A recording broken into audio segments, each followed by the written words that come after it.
if you get the chance. Better men than you've been, let this dance.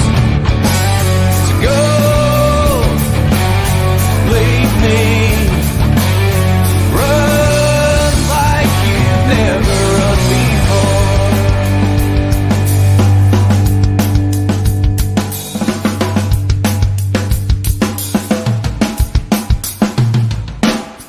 I have seen the worst, and there is nothing left for me to hate, so I can lay me down, my brothers, on the ground. I bled today until Coyote comes to raise me up and carries me.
Good evening, everybody. Welcome to the Scottish Rugby Podcast, brought to you by the Scottish Rugby blog. I am Cammy Black. Joining me this evening, we have Rory Baldwin. Good evening, Rory. Good evening. We also have with us Iain. Hey, now Iain, I've got a surprise for you. Oh, I've done you a jingle, your very own jingle. Do you want to hear it? Of course. Here we go. And I'm hoping we can turn it into a regular feature as well. This. Does it include calling me a rude word? It doesn't. No, you're okay. You're right, fine. That's Here we go. So this is Ian's new jingle, and we're going to try. I'm going to see if we can turn this into a regular feature. What's he gonna make up today? We just don't know what he's gonna say. He's a man of refreshing candour. It's time for Ian's Xander Slander. Xander Slander. I thought we could make this a regular thing where you make up one lie a week about a Scottish rugby, someone from Scottish rugby, and we keep going until they shut us down. Yeah, well, it was fine. If we say it's a lie, I think we're okay because it's that stupid. I think we're fine because we're accepting it's a lie. Any lawyers out there, please let us know if this is in fact the case. I mean, if it clearly is edging towards the area of satire, then I don't see what the problem is. Hang on a wee second, I'm getting shouted at. It's fine. Ian getting shouted at. That was this week's Xander Slander. I've even done you an outro, Ian, as well. So yeah, we're going to try and make that. We'll try and make that regular feature. I should have given you notice so you could have thought out your first bit of Xander Slander. Yeah, there's I have a series of things I'm working through. Just need to put up reliable backstories for them all. What would be the fun if he had time to plan it in advance? Yeah, it's better when they're off the cuff. Yeah, but then they're probably more likely to be illegal. Yeah, they're riskier. Yeah, Finn Russell was behind the grass and all there. That can be this week's Xander Slander. It's playing on the edge, but I'm not a back row, so I shouldn't do it this time. We've got, if people can watch us live while we record the podcast now. So Sam Marsh says that was slightly disconcerting. While Sam, we got that every week now with Xander Slander every time Ian's on. And Martin Bell assures us that mere abuse is not defamatory, which we might talk about in Hands in the Ruck. I don't know. We'll come to that later on. I think there's a different difference between abuse and suggesting that someone is the leader of an international drugs cartel. Yeah, so I don't think that's abuse as such. Abuse is ruder. Yeah, Anyway, let's move on from Xander slander this week. You can watch us live every week on YouTube, Twitch, and Twitter, and some various other places. You can find details of that on the blog, scottishrugbyblog.co.uk. We're on Twitter at scottrugbyblog or at Cammy Black, or is it at Iain Hain 82? Yes. With two eyes. Yes. Yeah. And yes, not Lane. Definitely not Lane. Not Lane Hay. My visa. You can also, if you want to download this podcast without adverts in it, because you can listen to us on Apple Podcasts and Spotify and various other places. But if you want it without the adverts, you can sign up for our Patreon for £3 a month. And in return, you get ad-free versions of the podcast. You also get mini pods where we cut out things like Xander, slander, hands in the ruck, and all the nonsense we talk. And you just get the main bit, which is about 40 minutes out of the hour and a half that we do. Yeah. And you can also get exclusive content as well. So at the minute, Iain, John, and I, and whoever's around are doing wee match previews this month as soon as the teams are announced. So we can go in a bit more detail for about 20 minutes, half an hour or so. So you get bonus episodes as well. So if you go to patreon.com/Scottish Rugby Podcast, you can sign up to that. Just like Jamie Gervin, who has signed up for £10 a month. So if you pay £5 or more a month, then you get your name shouted out on the podcast. You're in the Dougie Donnelly Members Lounge and one of the more elite members, and you get your name shouted out on the podcast for that. We're also brought to you in partnership with Manscaped.com, who are a company, American company that produce male grooming products, trimmers for your downstairs areas. So if you go to manscaped.com/Scottish Rugby, you get 20% off all their products plus free shipping. We think we've got that in place until the end of this month. So if you've been hanging back waiting to trim your balls until, April when everything opens up again, and you want 20% off, then don't wait. Get it ordered now before they drop us. And we have to find some new sponsorship. And you can smell fresh as a daisy for when the cattle market reopens. Exactly. Get yourself in good nick for when you're standing outside in the pub beer garden, socialising with people again. Get yourself smelling fresh. Get socialising. That's what we're calling it now. That's what we're calling it now, yeah. So we start with a little bit of news. There's been various bits of going on. I mean, Glasgow have signed someone. They've signed an Argentinian, Sebastian Cancellieri. Cancellieri. What's a consigliere? Is that like a French waiter? Yeah, it's like a fancy receptionist kind of. I was going to say it's like Frankie Knuckles or one of these guys in The Sopranos who's like, yes, I'm thinking of like the right hand man. I'm thinking of concierge. Consigliere is your Robert. That's your Robert Duvall. Robert Duvall, yeah. Not the Fredo, is it? It's the Duvall character, isn't it? The fixer. Somebody who's generally useful rather than a loose cannon, I think, usually. Well, hopefully that'll be the case with Sebastian. We'll just call him Consigliere from now on. Then call him Tony Soprano. Something. Yeah. So he's 27. He's come. What are the Jaguares? Are they no more now? Is that the?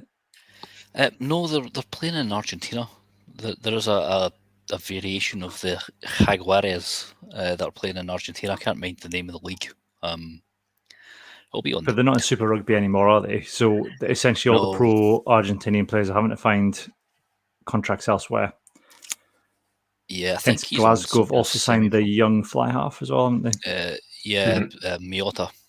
Yeah. I don't think anyone's in Super Rugby anymore, really, are they? They've all kind of gone their own separate ways. They've all shut the borders, put up the barriers. The Fleetwood Mac of rugby. The music stopped in South Africa. We're left holding the Pro 14. Yeah.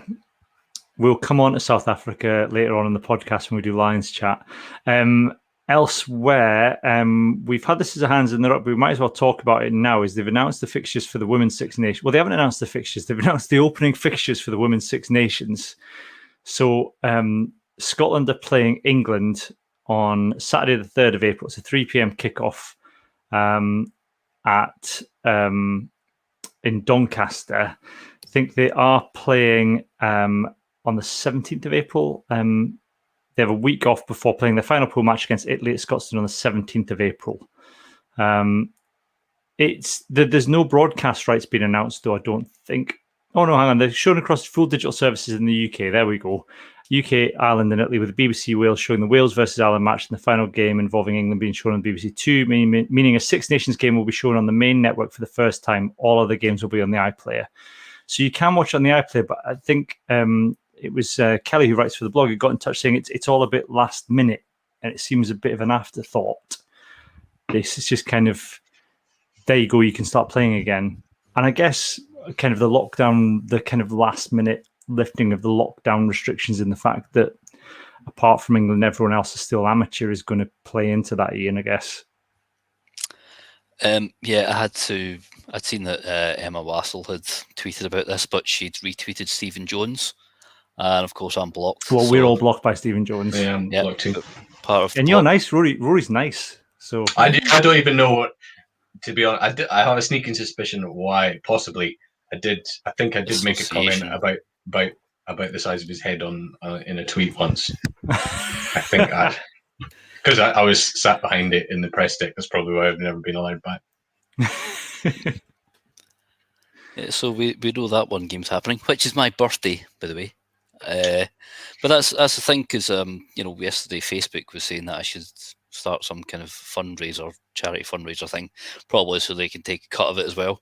And the fact is, some algorithm has decided they can do this for me before a major top tier international tournament is arranged, involving people France and England, who are professional sports people, and some of Scotland's players are as well, and what have you.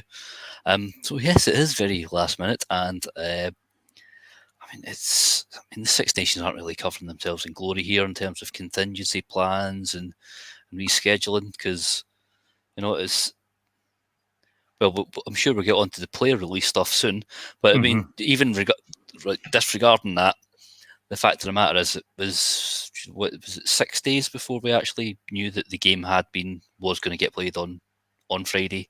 Yep. So yeah, it's been a shambles from head to toe. Yeah, and then you've essentially got, we don't know when, I suppose, the Scottish Rugby would be made aware, Rory, that the Women's Championship's going ahead. I think because of its amateur status, you would imagine there'd be minimal training is going to have been allowed, whereas I think the Premier 15s based players would have more training, because I think that started last weekend or the weekend just gone. But it does seem all very rushed and a bit of a missed opportunity, given it's not parallel to the Six Nations this time. It's its own standalone tournament, which feels a bit of a missed opportunity not to give it more of a push.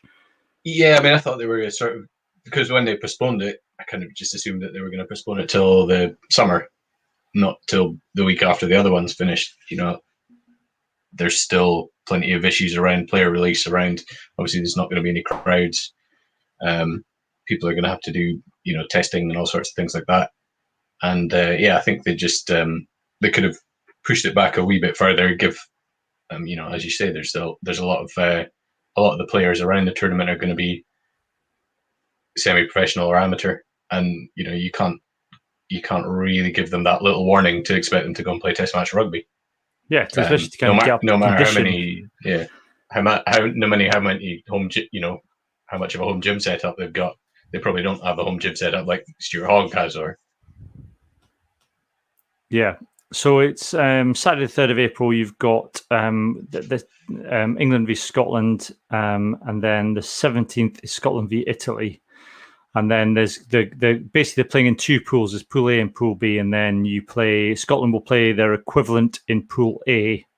So whatever equivalent of their final position, they'll play them on Saturday, the 24th of April. So it's a reduced tournament in that not everybody's playing everybody.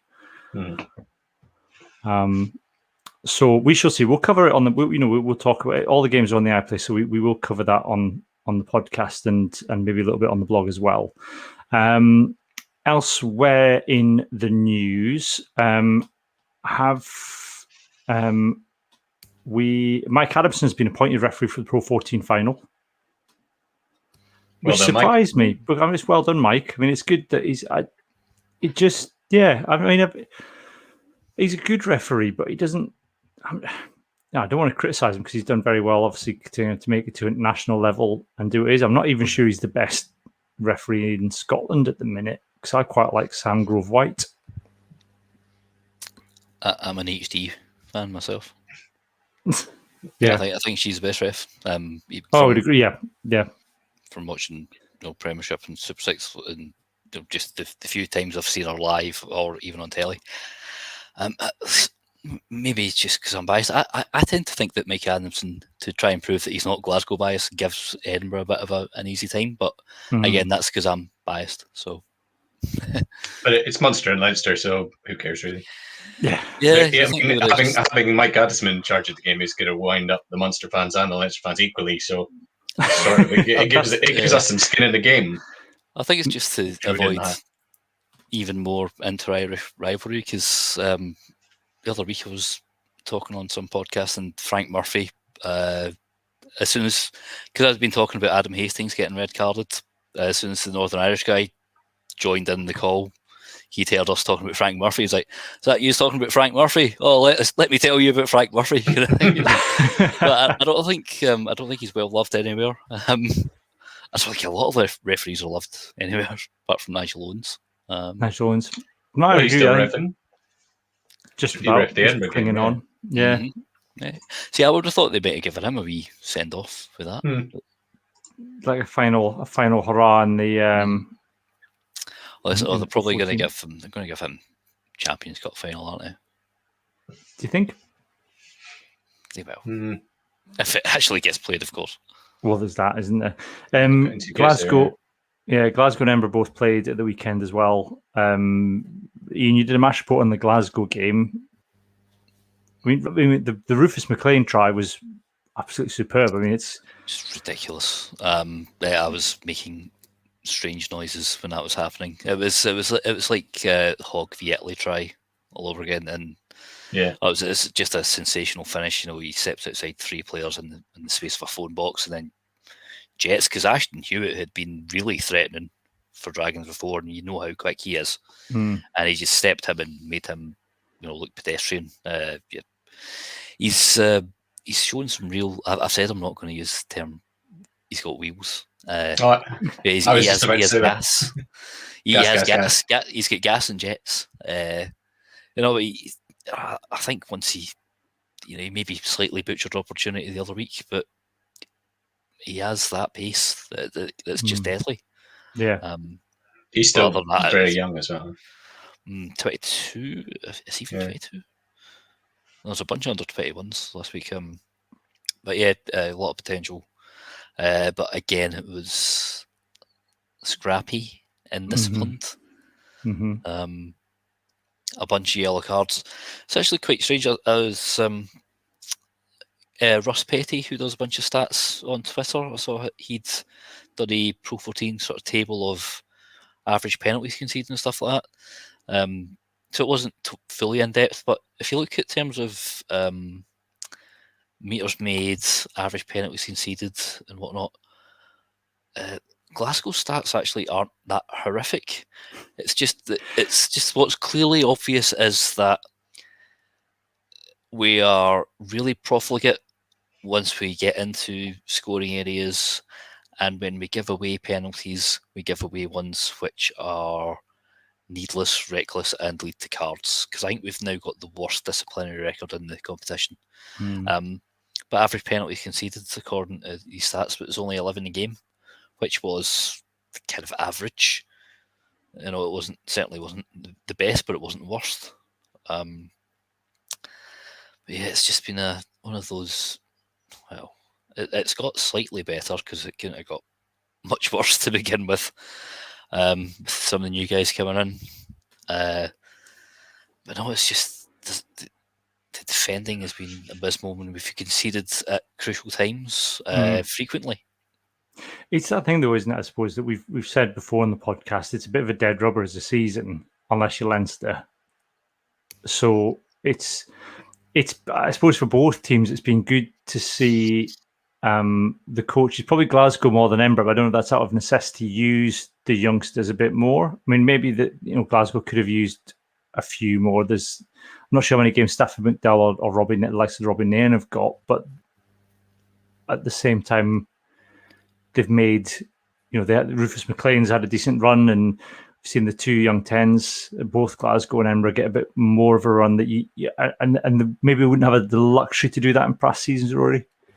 Yeah, I mean, I think certainly under Dave Rennie, Glasgow had a bit of a, they had a bit of a problem where he was sort of playing guys like Nick Grigg into form enough so that they're getting picked for Scotland, but there was he wasn't bringing on as many young players as everyone had kind of hoped, and there's sort of that age gap now in Glasgow that when the internationals away, you've got the kind of old war horses like Rob Harley, Ryan Wilson, and then there was a little bit of what's filling in the gap, because you've got these guys, a lot of whom are very young, very inexperienced, and to his credit, I think Danny Wilson's just said, well, screw it, we'll give him a game, and it seems to be working, for a couple of the guys likes of Rufus McLean, who we talked about, Ross Thompson as well.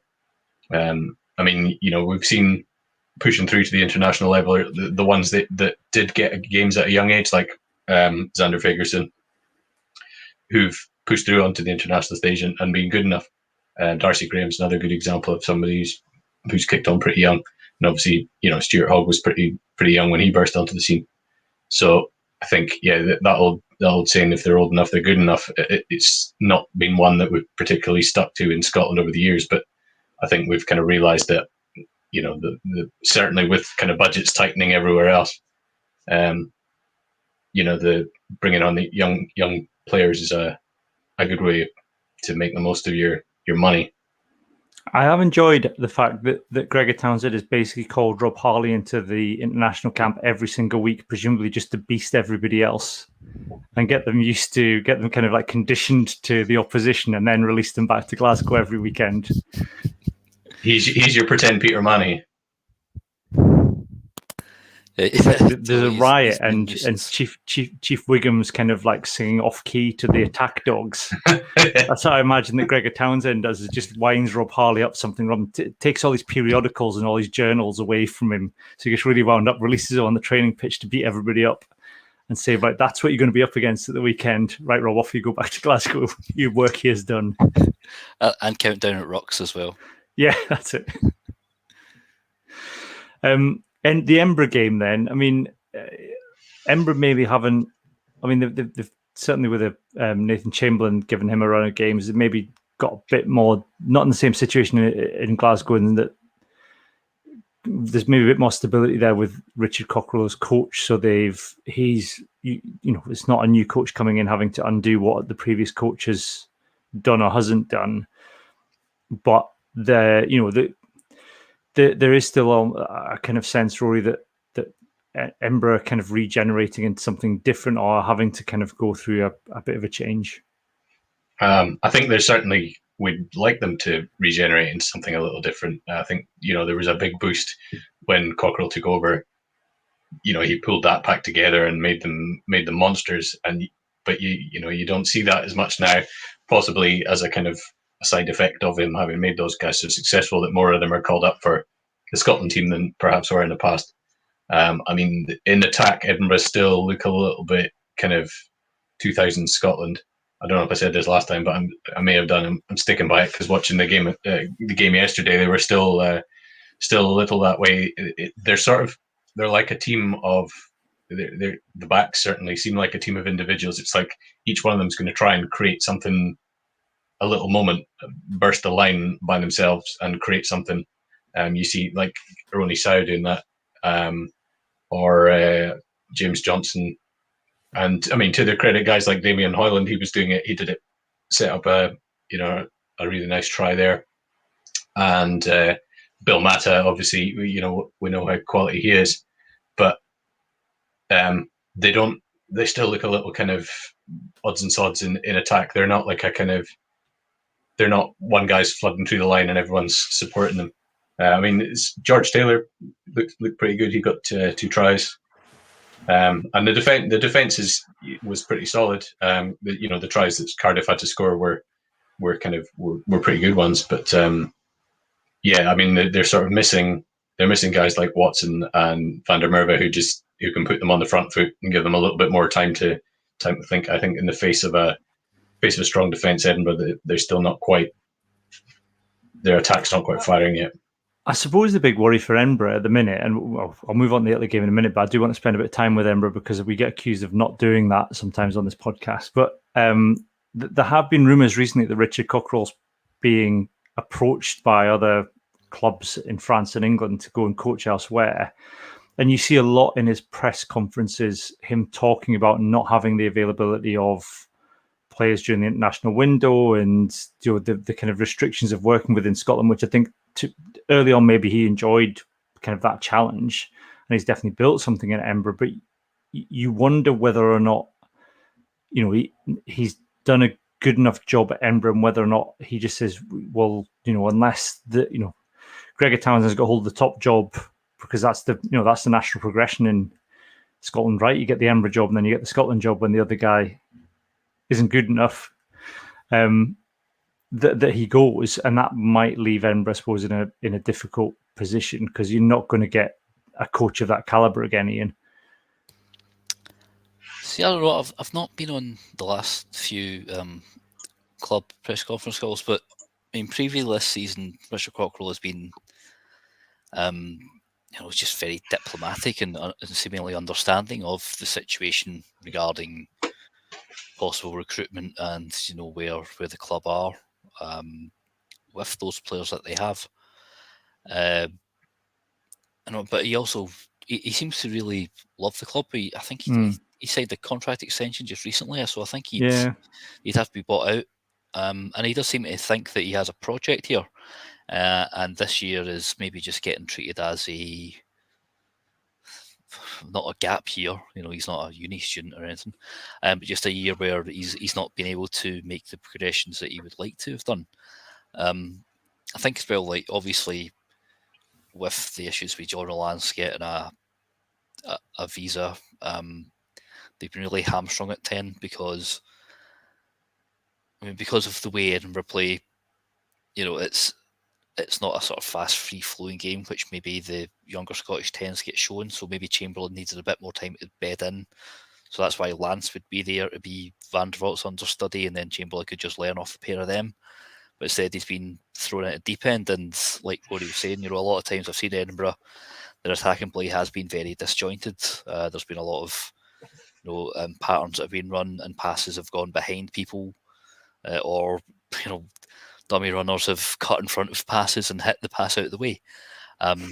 So I think it has been very much a season of transition. But obviously, if someone like, I know he's on Claremont's top 4 shortlist, or rumours are he is, and like I said, I think Leicester are maybe looking at him long term to come back possibly. But I don't know. I don't think he's in a particular rush to go. Yeah, Dougie Lowe suggests, isn't he? Cocker's next in line for the England job. Could be. You've got to think Rob Baxter's the man in the hot seat for that if he wants it. Yeah, the question is whether he wants it. Just imagine like Cocker's being the less arrogant and annoying manager you could bring in. That's quite an achievement. I like Cockers, by the way. I think he's quite funny. Yeah. I don't like Eddie Jones though. Yeah, I guess. The issue he's sort of got this season to try and bring through as many players like he did sort of his first kind of 2 years in charge of the young guys that he's got now, so that when he gets his whole squad back fresh and the start of a new season, I guess his aim is to make as many, twice as many players that are good enough to play for Scotland, because Tooney can't steal them all. And that I guess is the hope. If Edinburgh and Glasgow have both got double the number of players who could play international rugby, you're still going to lose the same amount of players, but you've got the spine of another team there that's ready to take over. And this season, I think we've seen neither club really has that, whether it's due to injuries or other players moving on. There's an interesting question. Is that the other podcasters, so Rugby Lads, are obviously watching on Twitter. Hello to them. Who said, "Will attack coach Duncan Hodge be collateral damage?" There's something in that, because, of course, Duncan Hodge has been around Edinburgh a long time, and if, like you were saying, if the attack is the issue, Ian, that players are running into each other and don't seem to know what they're doing, then that's potentially where Embra need to look. Then is the coaching and the people that he's been there long enough. Is there not another young Scottish coach that could come in and do a different job at Edinburgh? That's not for me to say, but his short tenure as head coach wasn't terrific, was it? Haven't seen an attack coach this ineffectual since Scott Johnson's attack coach. And look whatever happened to him. Yeah. Speaking of Scott Johnson's, no, it's Andy Robinson's former attack coach. Oh, sorry. That joke would work better if I'd got it right. Speaking of Andy Robinson's former attack coach, let's talk about Italy and Scotland at the weekend. Scotland with a historic win, apparently, according to the email I got from the SRU against Italy, 52-10. I don't was it historic, and that's the biggest win Scotland have had over Italy. Then is that? I think it was, yeah. Like a Six Nations win. Yeah, biggest Six Nations win of Scotland. Yes. Yeah, it would be. Yeah. Who else are we going to rattle? Come on. It's a difficult game because I'm not really sure what it taught us, other than for maybe the pessimists amongst us, Rory, that Scotland, aren't as bad as people have maybe thought, and those games against Ireland and Wales were, much closer, and Scotland are there or thereabouts, because I think aside from France, we're the only ones that have stuck 50 plus on them. Yeah, I mean, in terms of keeping the hype train rolling, that was the result that we needed to maintain our internal belief in this group of players, because there was quite a lot of people pointed it out. That's it's a sort of no win game that against Italy. You either, if you lose, then it's Armageddon, coaches getting fired. But if you don't win by enough, it's just, well, look what everyone else stuck 40 points on Italy, and you guys, won with a drop goal in the last minute. So, you're not as good as you say you are. So for Scotland to actually go out and hammer them, put more points on them than anybody else did, was exactly what we needed to hear. I think, they're still not going to give the boys a chance over in Paris, but for us to have the belief that the boys can go and get a result in Paris, I think it was exactly what we needed to see. Apart from the shaky start, obviously. Yeah, I mean, I'm not even with the shaky start. I don't necessarily think that the things like the Stuart Hogg at 10 experiment Ian showed us anything other than that he looked like a 15 playing 10, a world class 15 playing 10, and that he did a good enough job. But there were times where he looked a little bit out of position, a little bit hurried, and maybe was kind of, I don't know whether there must be pressure on his thinking of his. His normal instinct would be to take things to the line, but he's maybe having to think about giving a pass instead. There was a couple of times where he kind of seemed to run into other players. It was good enough for Italy, because it's only Italy, like we said in the preview podcast, but it's not something I'd want to see repeated. No, there was even a wee passage where Sean Maitland stepped into first receiver, so like Hogg could go back to his normal kind of, I'll sit in the line somewhere over here. That's what I usually do. It's usually the other guy that gets this. Yeah,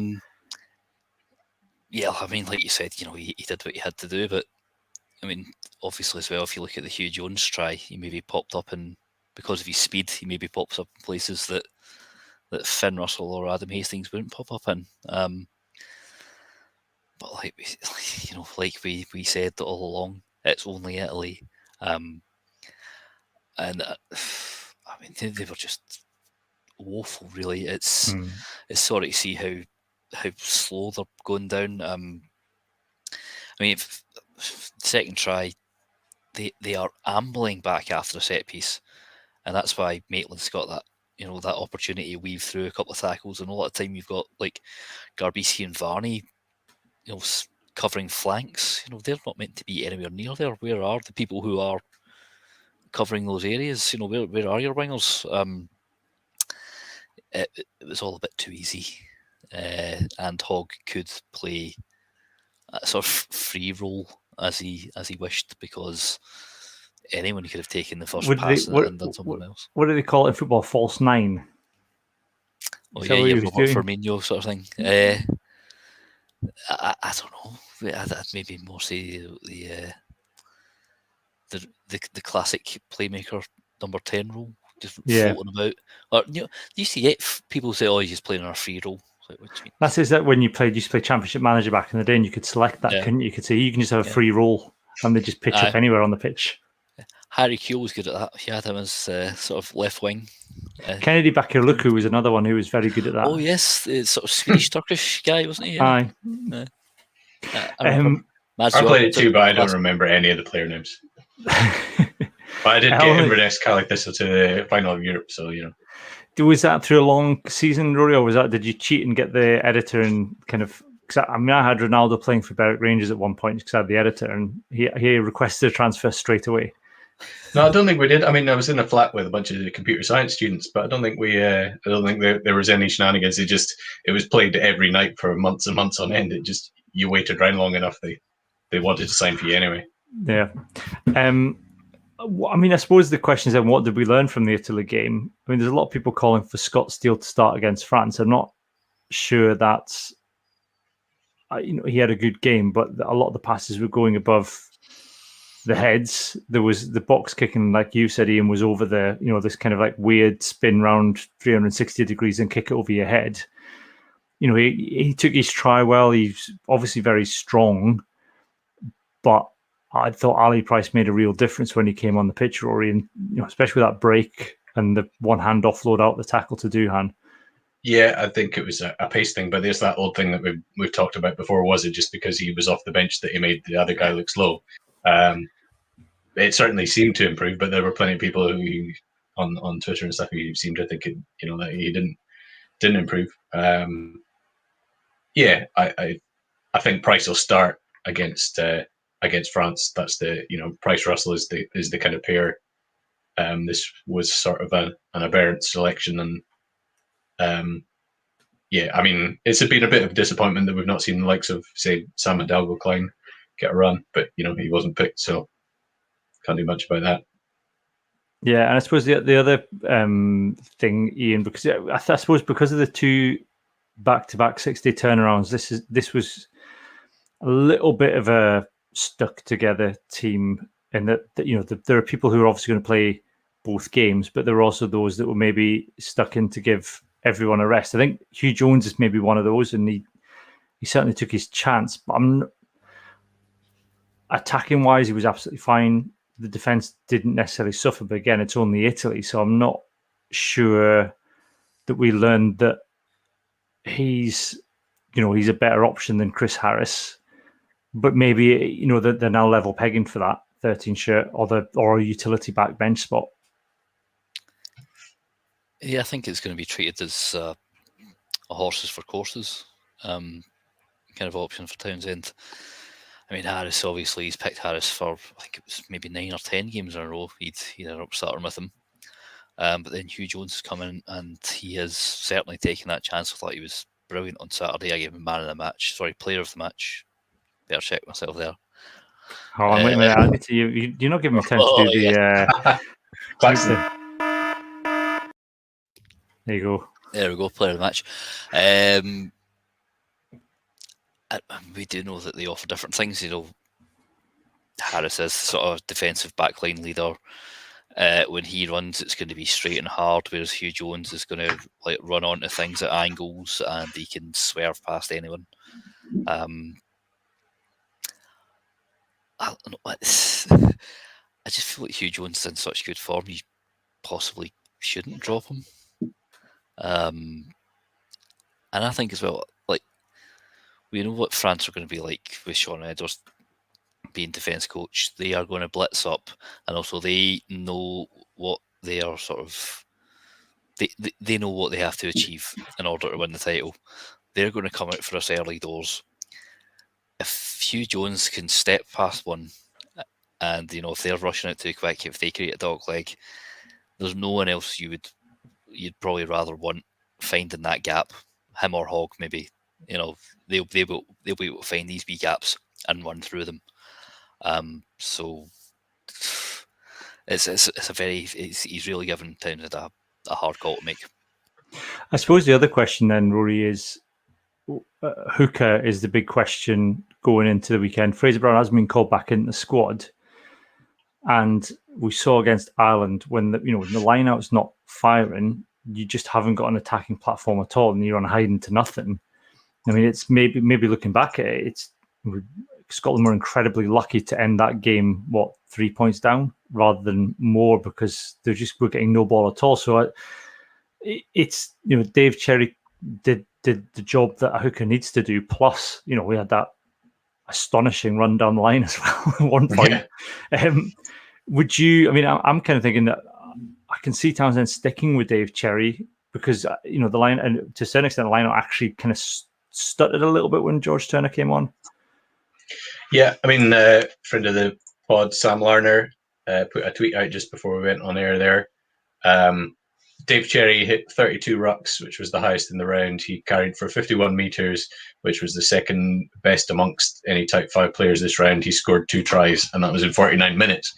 So he's not bad going for an old guy. So I would say I think he did enough to start. There's been little really between the hookers.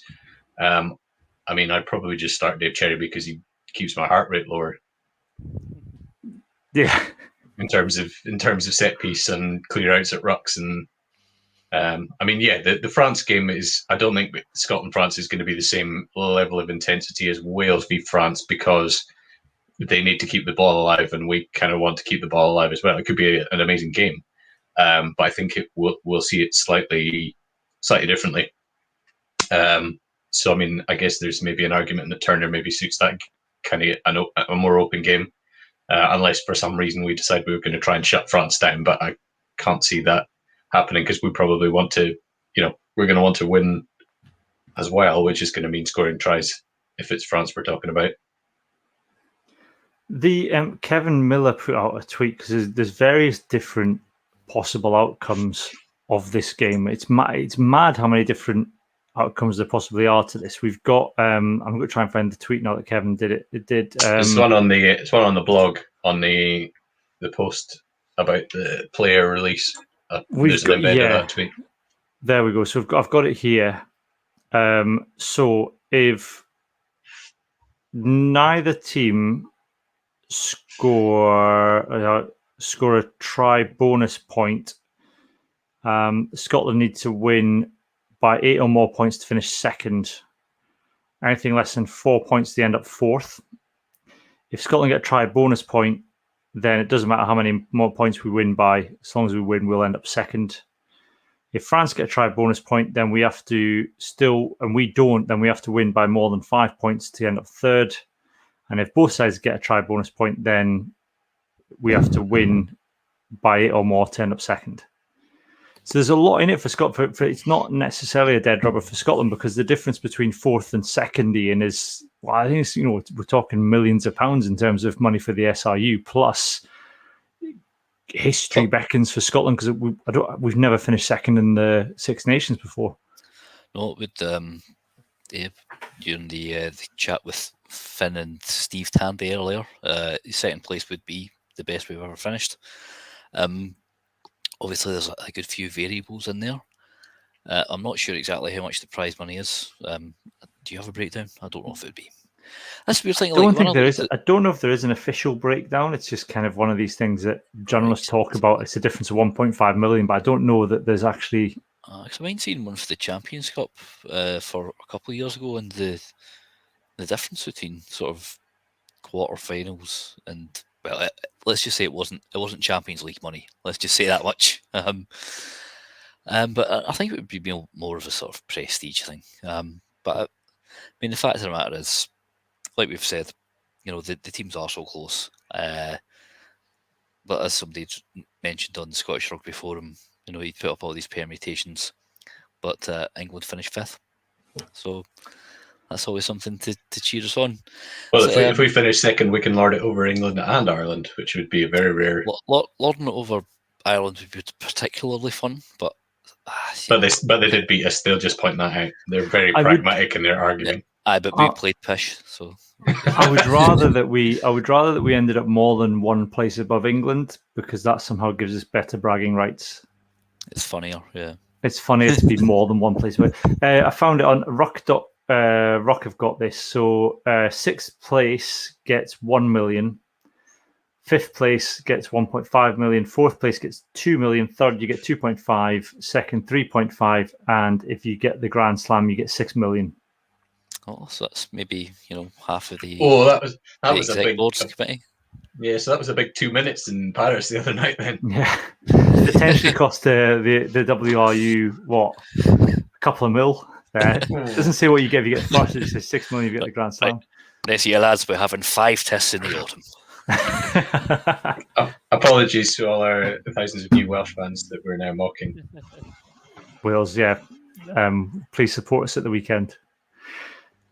The other thing, and I'm gonna. Don't beg them, Cammy. If you are listening to this on the audio podcast afterwards, then what we're going to do, you're going to hear from Finn Russell now talking about the impact that losing 5, only being able to select, I think, 5 Premier League England-based players has had on the squad, particularly the loss of Sean Maitland. So if you listen on the audio podcast, you'll hear that now. But a lot of people put this as their hands in the rock, and it's probably worth touching on now. We don't know. There's been no official statement, Ian. We were talking about this before we came on. There's been no official statement as to exactly what's been agreed, other than the Six Nations have agreed with Premier League Rugby, which includes Saracens, although they're in the Championship, to release a number of players for this game for Scotland. And we've now found out that is limited in the number of players that we can have, which has meant that Sean Maitland has gone back to his club, presumably because Gregor Townsend feels like he's got enough cover in that position. But it would have been maybe nice to have had the luxury of being able to pick who we want. It would be nice to have the luxury to, yes, it would be nice to have the luxury to pick the players who are deserving to be in the squad and who would be available weren't re-hamstrung by France's mistake. It is an absolute joke. I don't know exactly how many fingers we can point blame at. If the Six Nations have been too tight in agreeing to pay off more Premier League clubs, if the Premier League, you think it would maybe be, the Premier League aren't solely one committee, and obviously more are affected than others. Exeter would, when it had Johnny Gray being available, they could potentially miss 4 players if Hidalgo Klein had been called up. So yeah, this whole thing it devalues the competition way much more. You look at the Autumn Nations Cup when France had to play a sort of second, third string team, and that had been arranged between the French clubs that only, they could only play X amount of minutes per player. And then the Six Nations bangs on about how prestigious and old a tournament is. The Autumn Nations Cup was just a diddy tournament. This is proper rugby. And instead, Scotland can't pick who they want to pick. And Maitland, who I thought was brilliant on Saturday, and is generally one of Scotland's best players. And, if I was picking a best Scotland 15 in the last 10 years, I'd have him somewhere. I'd squeeze him in on one of the wings, certainly. We can't pick him just because of some daft rule or because somebody's been too tight to cough up money. I think it's absolutely disgraceful. Yeah, and Rory, we don't know who's coughed the money up either. We assume the Six Nations have paid Premier Rugby, but if it turns out to be the SRU who have had to pay Premier Rugby, then that's scandalous given what's happened with the France squad. You can't accidentally go out for waffles during a pandemic. No, not with great difficulty anyway. I think to be honest, let's face it, based on the evidence since, say, roughly 2 weeks before the end of the World Cup, I think if the SRU were being made to pay, there would be sort of passive-aggressive press releases being issued. So I think the Six Nations organisation is probably picking it up, but the SRU pay into that, so they're probably paying a sixth of the costs or a seventh if CBC are soaking it up yet. I don't know if their deal's kicked in yet. Quite frankly, the French should have paid for it. But I don't want to come over all Donald Trump. We're going to have our match, and the French are paying for it. But yeah, I think it was their mistake. Galthier's not really covered himself in glory this tournament, so hopefully that gets us a bit of goodwill. Certainly, there'll be a bit of goodwill coming from Wales, I think, this weekend. Yeah. In terms of France, and we'll do, if you're a Patreon, we'll do a little mini podcast match preview once we know with the teams, which I think will probably be announced tomorrow. I'd imagine it's a Friday kickoff, so we normally get them the day before, 2 days before. I've got a feeling it's 12:30 tomorrow. I'm just going to double check. Yeah, so the team's likely to be announced 12:30 tomorrow. So we'll do a podcast kind of with a proper match preview once we know the teams either tomorrow or Thursday. 12:30 tomorrow. Yeah, it's a hard one to call, I guess, Rory, because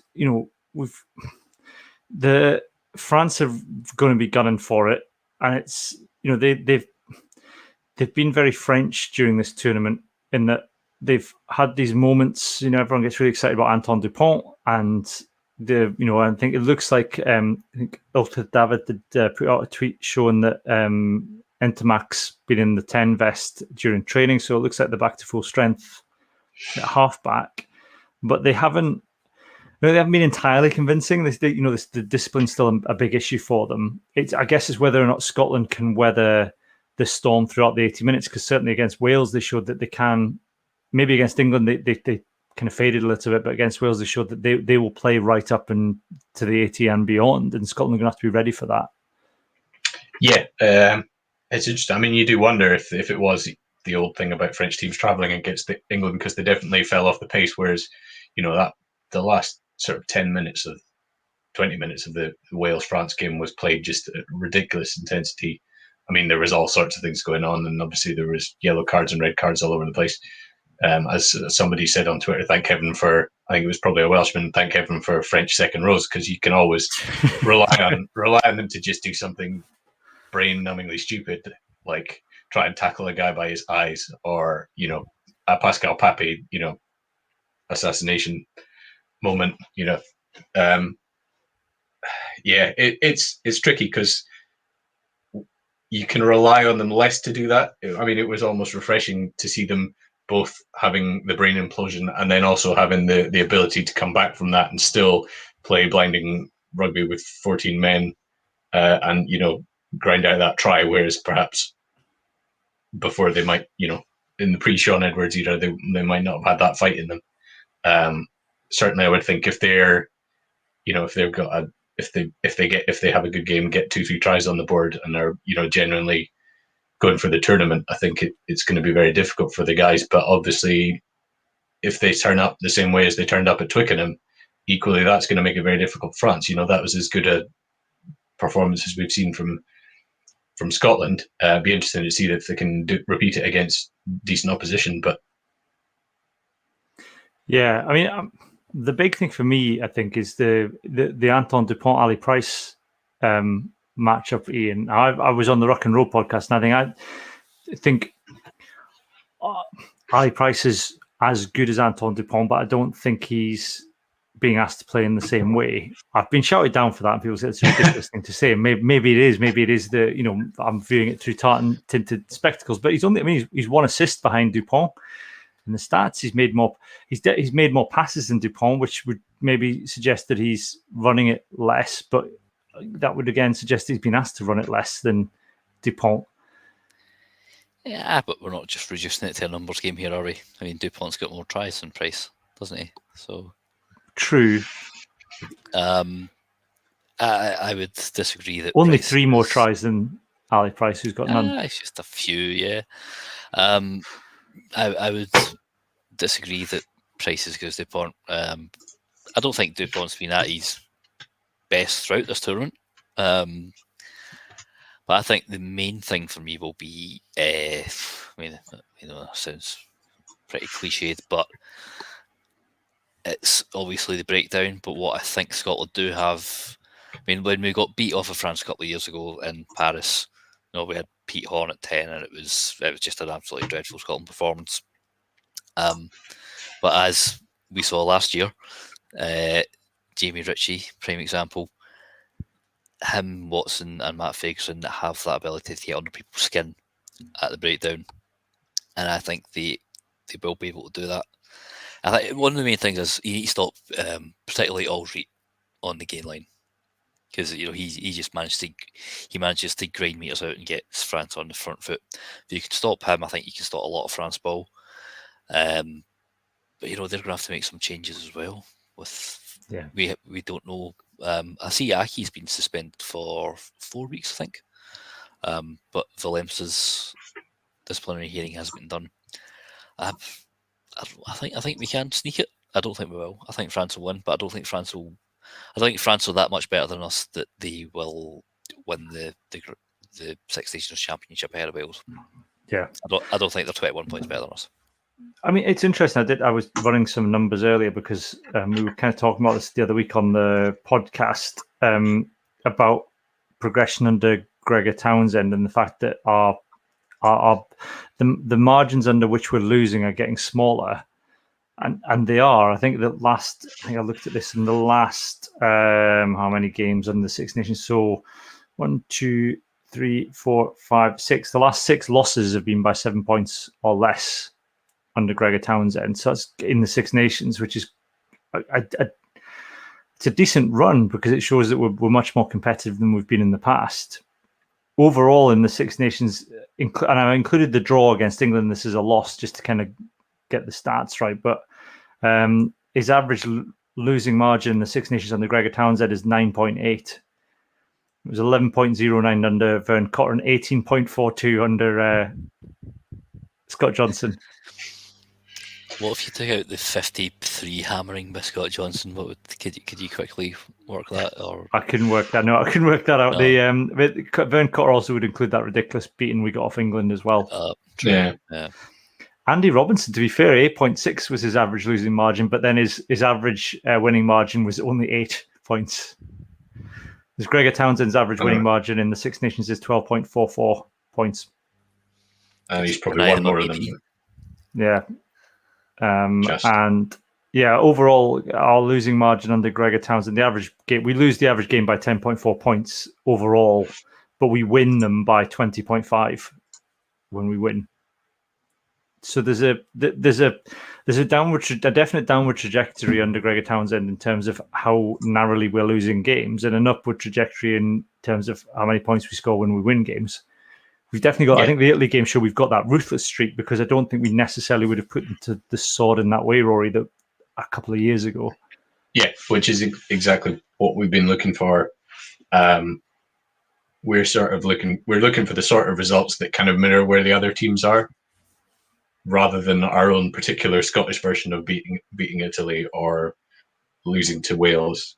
Losing to Wales by a point with a man down. I don't think there's.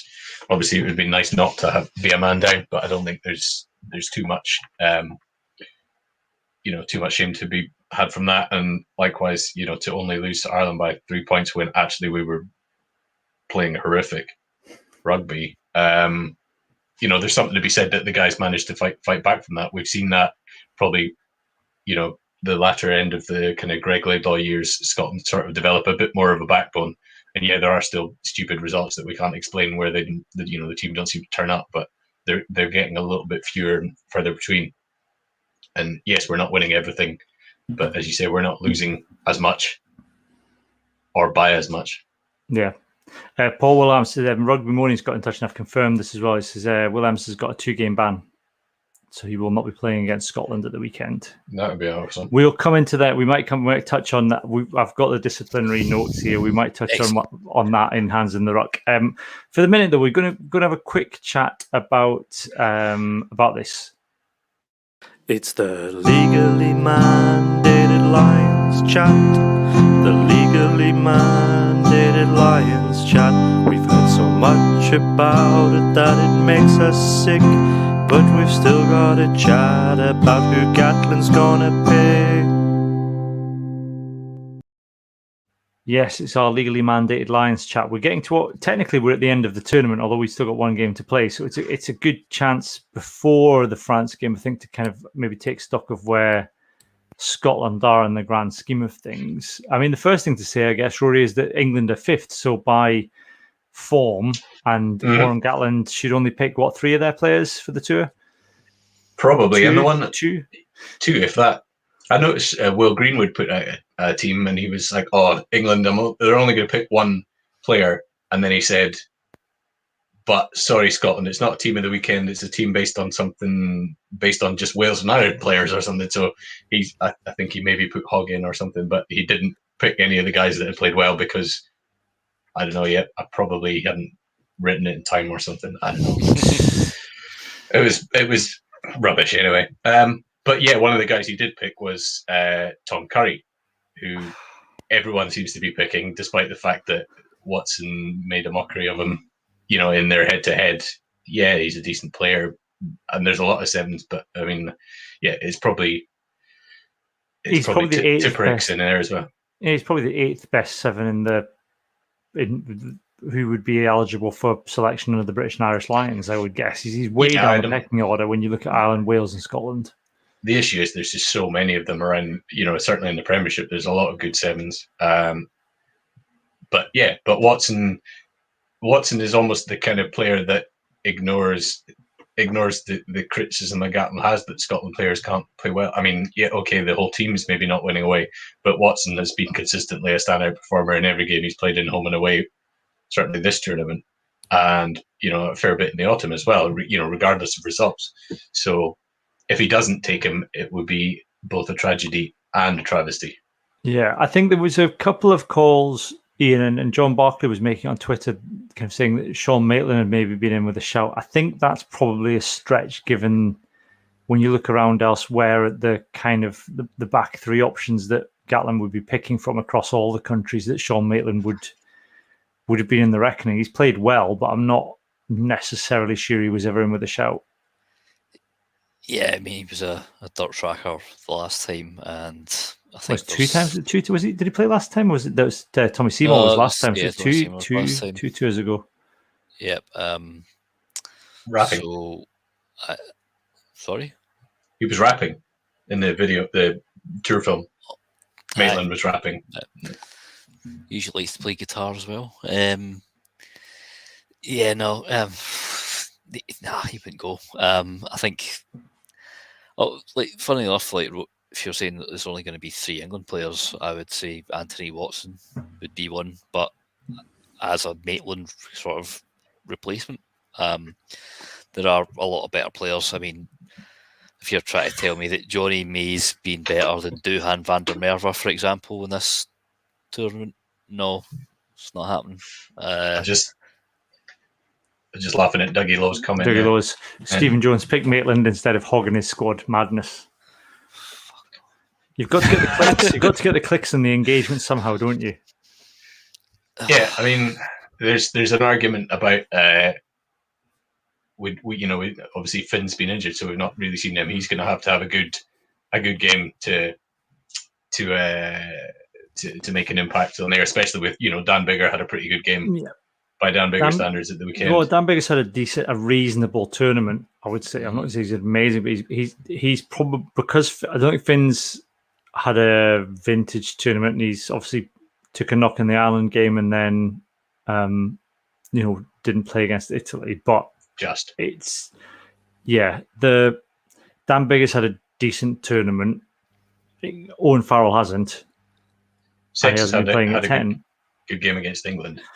I suppose the question is going to be, I guess, is how big a squad he takes. I mean, the announcement today that it's definite. Well, it seems likely it's going to go ahead in South Africa, although all flights are currently suspended between the UK and South Africa, and travel advice is not to go.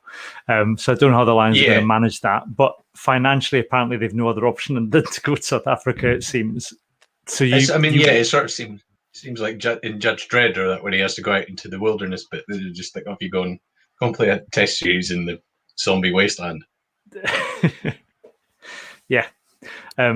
So it depends. I suppose it depends how big a squad he takes and whether or not he has the luxury of being able to take 3 fly halves. Although if they're playing the full tour, they're going to need a decent squad, I guess, to play all those games in. If you're taking 3 fly halves, I think Biggar's been solid and consistent as he usually is, and also Gatlin loves him, so I think he'll get picked. Sexton against England and against Scotland has been very, very good, if not excellent, particularly against England. So I think he will get the nod as a sort of last hurrah. And then he'll drop him from the test team like he did with O'Driscoll. Should be hilarious. But on form, I cannot see how he could possibly pick Owen Farrell. No. Yeah. I suppose if you're looking for a 10 that can fill in at 12, then you've got Finn Russell. You've got Finn Russell, yeah. And if you're looking for... You've got a lot of 12-13 hybrids as well. Someone like Henshaw can move from 12 to 13 Ringrose. And if you're looking for a standoff who can adapt well to a scrum half that he's never played with before, or at least looks like he's never played with him before, then Stuart Hogg's your man. Yeah. He'll field passes anywhere. Oh, you know what? Proper bolter, as they're prone to do. Greg Laidlaw, 9-10. Yeah. Plus he's in Japan, which is convenient. Mm-hmm. Is it? No, it's not actually. It's the same difference. Totally not. No. It's not in the slightest, but you never know. The tour may yet go to Japan or somewhere. For money. Flight time must be roughly the same, probably. Yeah, I think it's the time zones. I mean, I think Doohan's got a pretty good shout of going because he is basically a Gatlin ball wing. I mean, he's like Alex Cuthbert, George Norris rolled into one. Yeah, so I actually think North been playing at 13 as well. So I actually thought that Darcy might have had a reasonable chance, but I think Lewis Rees-Zammit would take that position now because he's had a more of an opportunity to play. Although the fact that Darcy Graham can recover from such a massive hit and then go on to play 80 minutes of rugby and still be smashing into rucks in like the 60th minutes, hard as nails. Yeah, those hike boys. I mean, it's interesting. Do you think Jones has got a chance? Because just purely based on form and the fact that there aren't really any centres who are standing out. It's that thing, isn't it? The sort of left field thing that Gatlin would say, which is, well, he's got experience of playing in South Africa, so we're taking him.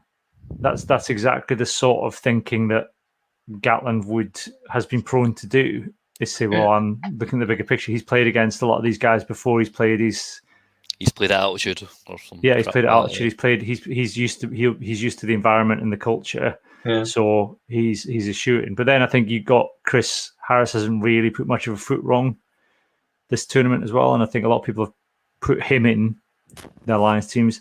I think as a bare minimum, I'd be disappointed if we didn't get at least about 8+ players in the squad.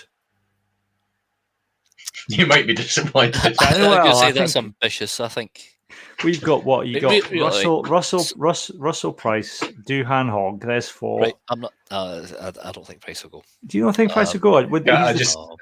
Cammy, I've done a straw poll by looking at the Super Brew selection numbers just on your point earlier, and 74% of people have selected Antoine Dupont and 8% have selected Ali Price. So the people have spoken. Well, we know what happens when you give people the choice. We know that's a terrible, terrible idea. People wanted Hogg at 10. And they got it, and it was entirely adequate. Spectacularly adequate. Yeah. I mean, I think if you go through, I mean, I do think Price will go because I don't see who else goes other than who are you going to take other than Price? Any Welsh scrum half he'll take. I think he might even go. I think he'll probably take Conor Murray just cause, so he can keep him with Sexton.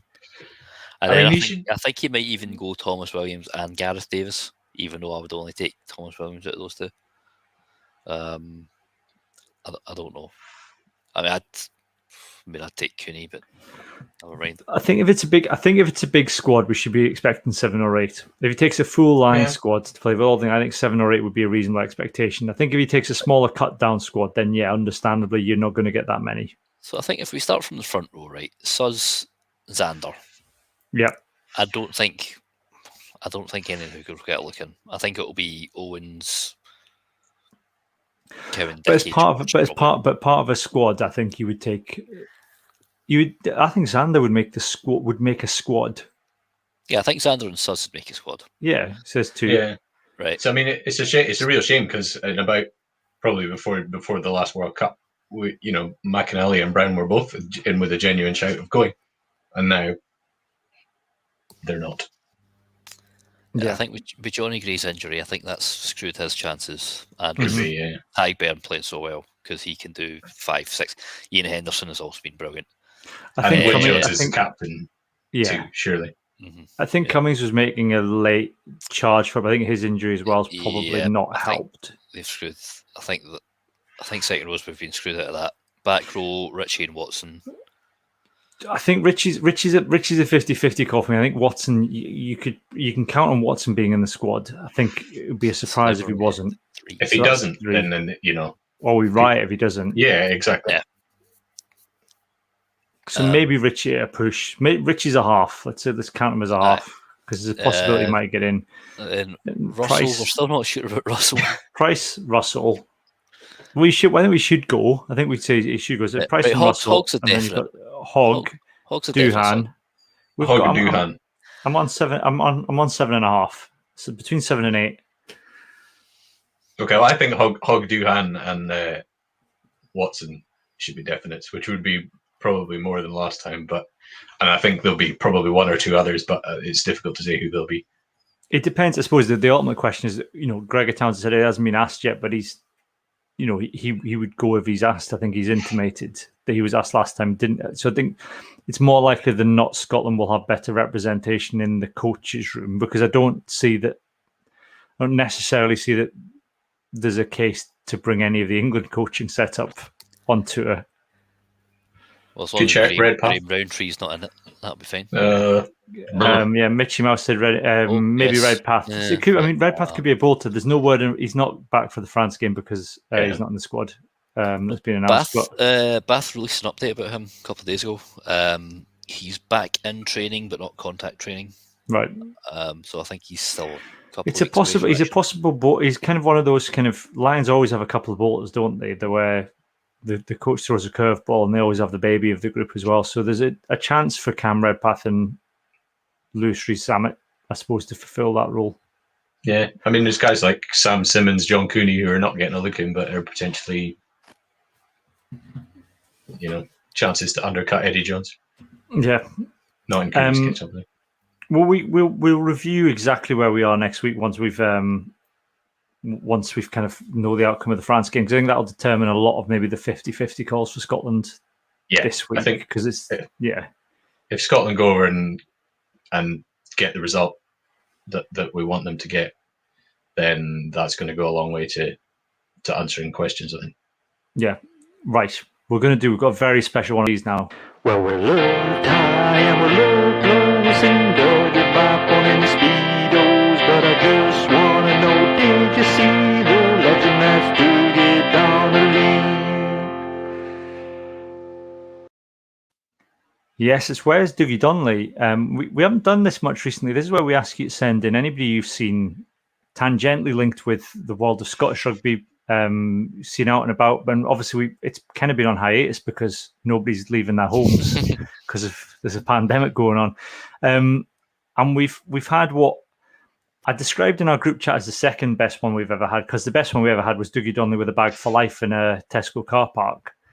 But actually, that jingle's just reminded me we did also have Dougie Vipon and his Speedos at the Alloa Leisure Bowl, which I think just for pure detail kind of it puts that in a second place. But Stephen Yunhatsi is a listener, and he's a listener in Christchurch, New Zealand. And he was at hello in New Zealand. He was at a Wiggles live show at the weekend. Now, the Wiggles, for people who don't know, are children's entertainers from New Zealand. They're from Australia, sorry, I should get the country right. They're Australian children's entertainers. They're a bit like the Singing Kettle, but more successful for those of a certain generation. And he said he was at the Wiggles live show, and then this happened. Now, I've got footage of this. I found footage of this happened. This is what happened.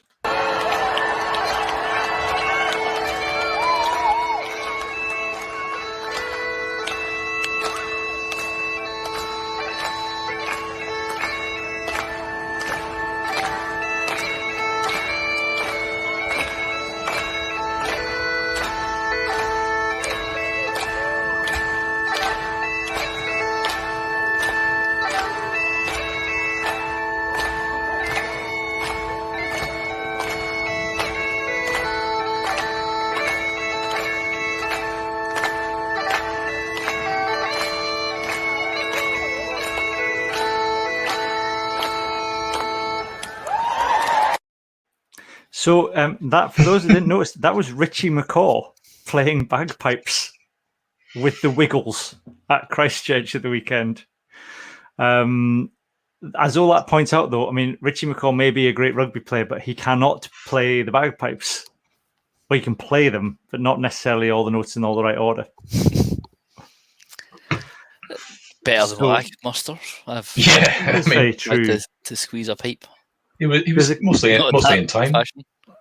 Generally, I mean, he had 8 people standing behind him clapping, which would help.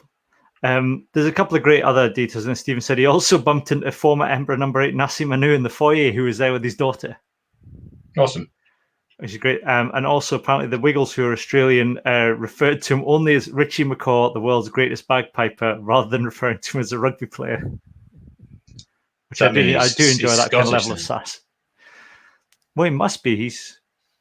There's I can't remember. There's like a group that come to the festival we have here, the Belladrum Festival, which is quite a family-friendly music festival. And there's a group, can't remember whether they're called Funbox or Happy Gang or something like that. But I'm trying to think what the equivalent would be for us, for the Singing Kettle, obviously, or the current incarnation equivalent. The Singing Kettle, I think, have done what, like all the tribute bands, you know, what the famous bands from the 60s do when there's 2 or 3 different members, each with their own version of the band, called like the official Singing Kettle and the real Singing Kettle.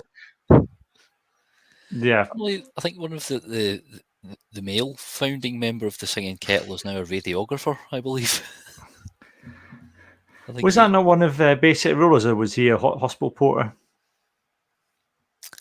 Possibly, and one of the Bay City Rollers was something else. Which Well, got we'll not get onto that, yeah. I don't know what the Bay City Rollers have been up to since bus drive. Did one of them become a bus driver or something? Well, we'll maybe save that for our Bay City Rollers podcast. Yeah. Coming soon. Yeah, so that's that's our third greatest Wes Dougie Donnelly ever. Richie McCaw playing the bagpipes for the Wiggles on stage. If you do see anybody out and about, because the world's about to open up again, so if you do see anybody out and about, then let us know and we'll read it out on the podcast. Let's move on. We'll do this now.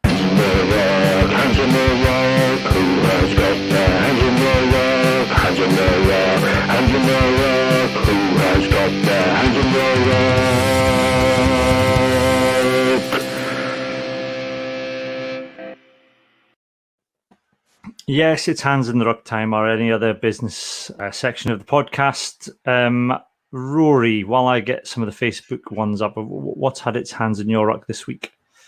Good question. If we're not doing Fantasy League, I can just. Well, we can do Fantasy. We can do. Well, do you want me to do the Fantasy League jingle for your Fantasy League? Have you got hands in the ruck for Fantasy League? Not really, but yeah, it's kind of Fantasy League is not being able to drop Mario Otoji. That's my hands in the ruck, because I picked him at the start and he was rubbish, and that it didn't occur to me to drop him. And then by the time I wanted to drop him, the French had been eating waffles, and I had to swap so many Scots and French because they are the core of my team. Because my fantasy team plays rugby the way I want to see it played, rather than necessarily who's going to score the most points. And I couldn't get rid of Mario Otoji by that point, but I can finally drop him now for this last round, because they're doing an extra round where you can have a team made up of Scottish and French. So it will be like the ultimate my fantasy team, because it will be just the best of each, I think. Yeah, I mean, I should say congratulations to David, who's leading at the moment on 1,001 points. Who should, we'll see how he does at the weekend, but he's in the lead at the moment. I was leading in the first week, and then the second week I forgot to do my team. So I've dropped way down to 54th, because not picking the team in the second week will do that to you. Yeah, I've killed my team this week. Yeah, I had quite a good week. I keep leaving players who score better on the bench. Like Rory, Mario Otoji has been just a nightmare. And I think the one week I did drop him is when he scored a try against France. Yeah. So Mario Otoji, the rugby player, and Mario Otoji, the person, are just winding me up right now. You shot up, to be fair, Rory, you shot up 21 places to 47 this week, Rory, so you've had a good week. It was my devastating midfield of Rumi Vakatawa and Hugh Jones as captain, who scored like 50-something points by himself. Yeah, if I hadn't picked Jones, I would have been nowhere. Yeah, I got Duhan on 36.5, but I went for Hogg as my captain, which was a mistake. See, in terms of like meters per minute, Hugh Jones must be well top of the Six Nations table. He's so rapid off the mark. He's sort of the opposite of Maitland, who sort of gets up to speed like a Rolls Royce or something. Jones is like a supercar. We'll make this sort of related. This is my hands in the ruck because I didn't actually have one until this very moment. I was looking for the official stats on the Six Nations website. They've gone on about Hamish Watson. They said, he made 21 carries for X amount of meters, and then you go down to the stats, and it says he's only made 16 carries and less meters than what they've said. I was like, hang on, where are you getting your data from that you can put it in an article, and then on the same article, you've got something completely different from your official statisticians? Yeah, it doesn't matter. The stats don't really make much sense. I think they get updated as well because you get when you go into match packs, you get the post-match report and then the match report. I was saying this was yesterday. I checked it though, so it's like, yeah, you think they would have updated it, if because I actually thought the Glasgow Dragons game was the last match, so I'd written a sort of this has been a pretty crap season thing, and then I realised we've got another game next week. So I was like, I'll just go edit a last few paragraph. Nobody will notice. It's fine. So if you did notice that. I'm admitting to it now. So, F off. I think we should put all apps cleared something up. Yeah. In the comments. It's the fun box. That's what I was thinking of. Thank you, all up. The thumb box.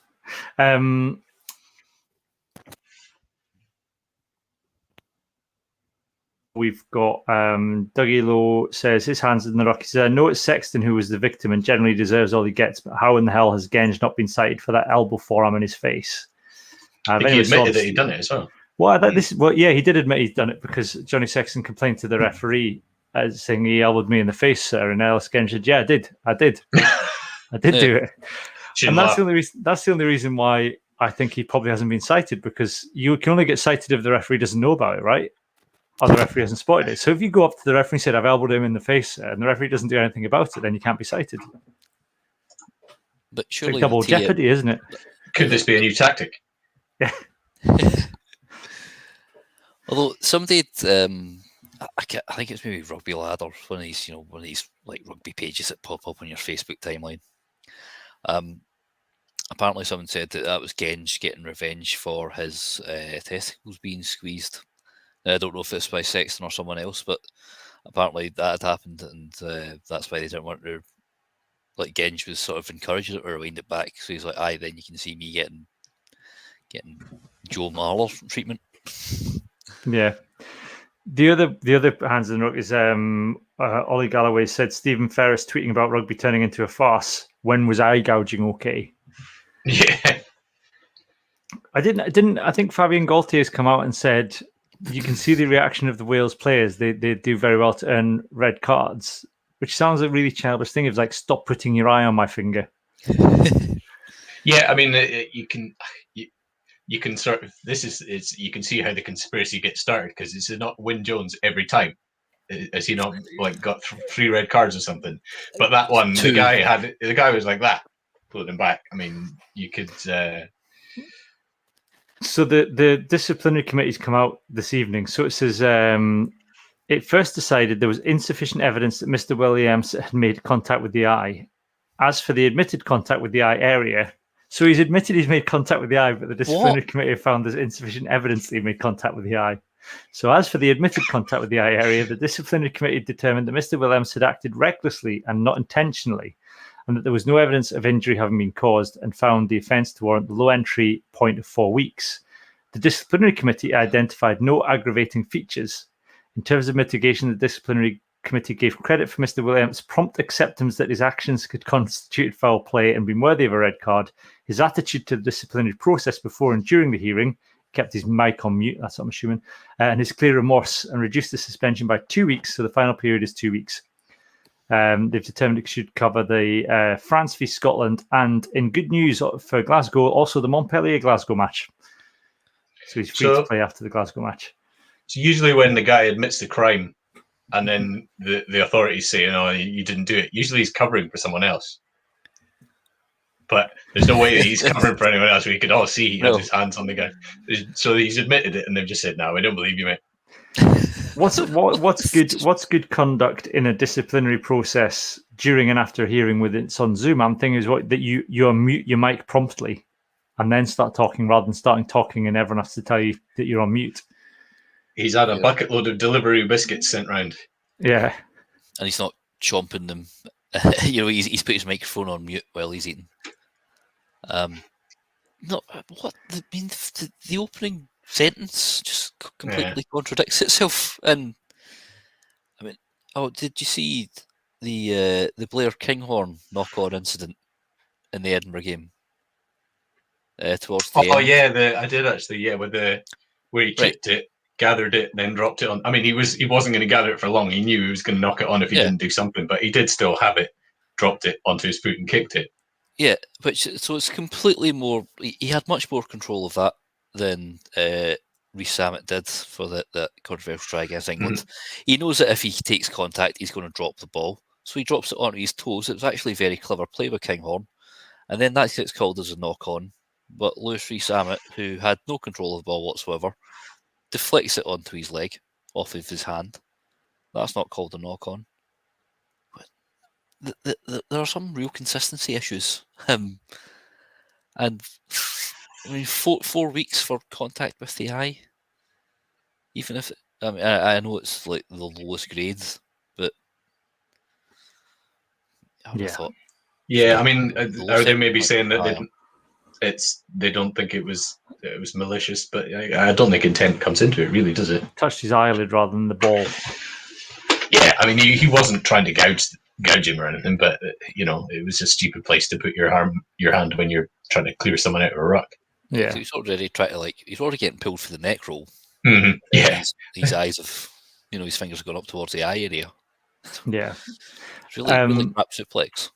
Yeah, and there was almost a Hogg almost got Brian O'Driscoll as well, getting spear tackled off camera in the Italy game, didn't he? But they caught it. Luani, yeah. And yellow card. And then there was the clear out on the head on the line, and which would be a red card in any other game where the team went like 40 points down, and the referee felt sympathetic. Clearly, just felt sorry for them because they already had 2 people in the bin at that point. And he thought, I can't reduce them down by another person with a red card. But it was like full on smashed in the head. Yeah, I mean, it's completely pointless as well because you're not going to move him out from that lower position. No, it's just going in to try and hurt someone. You can't bring sympathy into when you're a referee when it's a headshot. My hands in the ruck is rugby Twitter, or certain people rugby Twitter, calling for kind of verification of all social media accounts. I know it's terrible that all the players get abuse and stuff, and tagging people in. Criticism and abusive tweets is never a good thing, but I think it's a bit ridiculous to start. It's a bit kind of like baby out with the bathwater when there's people who need anonymity online for various reasons, for whistleblowing and stuff like that. Just because some rugby players get some abuse, all of a sudden, everybody has to have a verified account, and there's all sorts of petitions to Parliament and stuff. It just seems it's people writing from a very privileged position. I think that they shouldn't receive abuse online. Nobody should, but at the same time, there are reasons why some people need to remain anonymous. I guess anonymity is not necessarily the same as public verification. I guess the issue is do you trust Twitter or whoever to keep the records secure that says that this person is verified but doesn't reveal their identity? Yeah. And either they won't give them up or that someone won't be able to access those records to find out who you are. So, yeah, I can see that. I think especially when you look at oppressive regimes across the world where social media has been a useful tool in people being able to speak out without fear of reprisals, just because Liam Williams had a hard time on Saturday night because he'd got yellow carded isn't a reason to overturn all of that. But at the same time, I can see the argument that maybe verification should be open to more people, and then you can choose as a rugby player to only see tweets from other verified accounts or let other verified people reply to your tweets. Yeah, to be trustworthy, to be seen as trustworthy or not. Yeah. So I think, the sort of simplest answer would just be as if social media companies would actually take responsibility for the content, for the abusive and harmful content that's put on their platforms, and actually pulled their thumbs out their arses and pulled it down. well, it's Facebook have come out today to say that Facebook have said that death threats against celebrities are okay under their internal guidance because they're public figures. Now, somebody the Scottish Rugby Forum, we've had a couple of group warnings for people, even just saying stuff like, a bunch of English arseholes or whatever, which, again, they should be writing, and these people have been canned. That's given us group warnings. And somebody who actually works for Facebook, who I think he tried to help us out when I managed to get our entire page shut down. He I was just going to mention that. They had been things had been very, very, the settings had got very, very sort of delicate ever since the Capitol storming. But it's like, yeah, you can slag a celebrity like all you want, but you just can't say something nasty about someone else. Yeah. Which is slightly strange. But then then you can. I mean, surely you think these algorithms would, as soon as you see, hate words, even if they're misspelt, I'm sure they could flag them. Yeah. We've got keyword searches for comments on the blog. Yes. Yeah. So I mean, surely if one of them pops up, you're like, best have somebody just check the context of this. Yeah, I do think the flip side of that as well is that, I saw Josh Gardner from Blood and Mud was getting a hard time because he'd criticised Liam Williams, made a bit of a joke, but he hadn't tagged him in it. And I do think there's a difference between, you should be able to, he wasn't calling them anything particularly rude. He was making a joke about the fact that he'd kind of cost Wales the match, and people were kind of calling him out for it, saying, well, you shouldn't be abusive to players. Like, well, you're not being abusive. You're talking about him rather than to him. And I think there's a massive difference in that. If a family member or someone happens to name search or it pops up on someone's timeline, that's unfortunate. But that's kind of just the nature of public discourse, as opposed to directly at it, tagging someone, and which is the same as saying it to the face, I guess. Are the words Adam and Ash marching towards this conversation? I was just about to say, this all seems a bit familiar. I was polite. You were polite, and you replied. Yeah, very diplomatically put. Everyone was very diplomatic. I like Adam Ash, or I certainly did. I just don't approve of him retweeting the words of liars and racists. Which is fine, and that's okay. That's an okay opinion to have, and you didn't directly say it to him. You said it in a conversation with someone else, and he happened to, I think this was in the parlance of Twitter, he overheard because he jumped into the thread. Yeah, because I think it was on reply to Kevin, Kevin Miller written, and when I saw he'd replied, I slightly bricked myself a bit. He's in LA, he can't touch you, Ian. He's very tall though.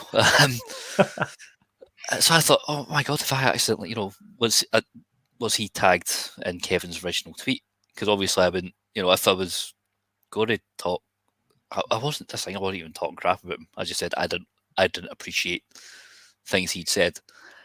I would probably have taken him out of it in a reply, just because he doesn't need to hear people saying crap about him. Although I wasn't saying crap about him, I was just going, I disagree with him on this matter. But he seemed to take it well. Yeah. I thought, yeah. He was like, come on, I'm not that bad. It's healthy to question things. I'm like, yeah, it's fine to question things. Just, get your answers from the right place. Not Katie Hopkins. No, she's an arsehole. So yeah, I think there's that as well. I think some people take it too far and then take kind of genuine criticism, or even just the odd joke about people as being abusive when it's not. I think it's not directed at somebody unless it's outright racist or something. I think it's fine. It's fine to otherwise, you take things too far. And I like when I said Matt Carley had a big pluke on his nose. Yeah, it was fine. Yeah. As soon as once the weekend. Is he? I don't know who is the ref of the weekend. I have to go and. Oh, I thought you said he is the ref of the weekend. He might be. I'm not sure. I'm going to go and check Kev's preview. If it's Roman, that would be hilarious. Well, it won't be a Frenchie because we're playing. Yeah, no, but do you think the Pro 14 care about such rules? Why would the Six Was, Nations bother? Was Matt France is Carley? in lockdown now, isn't it? France. Well, yeah. Was Matt Carley the referee for Wales France at the weekend? No, it was Luke No, Pearce. that was Luke Pearce. Yeah, his Pearce did positioning quite well. is absolutely terrible.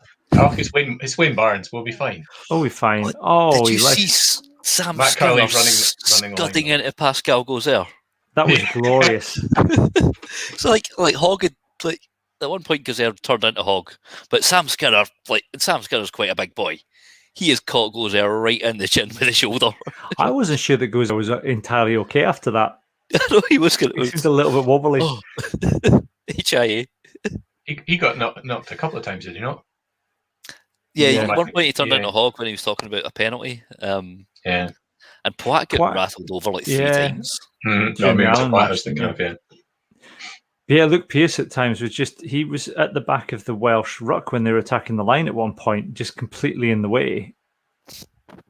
And he just didn't really seem to be able to find like a place to stand where he wasn't like in the way. In the road. Yeah. I think he was just so desperate not to kind of go to TMO, but then he went to Wayne Barnes over everything anyway.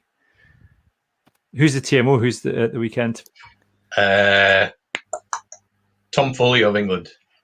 So we've got full England contingent then for like in a bubble. Matt Carley and Andrea Piardi of Italy are the assistants. Ah, okay. Well, we've got Wayne Barnes. Wayne Barnes is on. It's good because we've worked to the point where our players are now on first name terms with Wayne Barnes, which is where you have to get to. You have to get to. Whereas there was that game against Ireland a few seasons ago where he called us by numbers. It's like blue 7 and blue 6 and blue 1, and now it's all of a sudden he calls him. I think he might even refer to Hamish Watterson as Mish now. Would you think that shows you where you stand with Wayne Barnes? If he ever calls him pinball, we've made it. We've made it. That's it. Yeah. Anyway, we'll leave it there for this week. We'll be back either tomorrow or Thursday for Patreons with our wee match preview, and then we'll be back next week with a full proper podcast to look back at the France game, and we'll maybe do a Six Nations recap. It depends on how the France game goes. If the France game goes really well, we'll just do the France game, and then we'll do a full Six Nations recap the week after. If the France game goes badly, we'll just do a Six Nations recap next week. And pretend it never happened. Yeah, so we'll see how things go.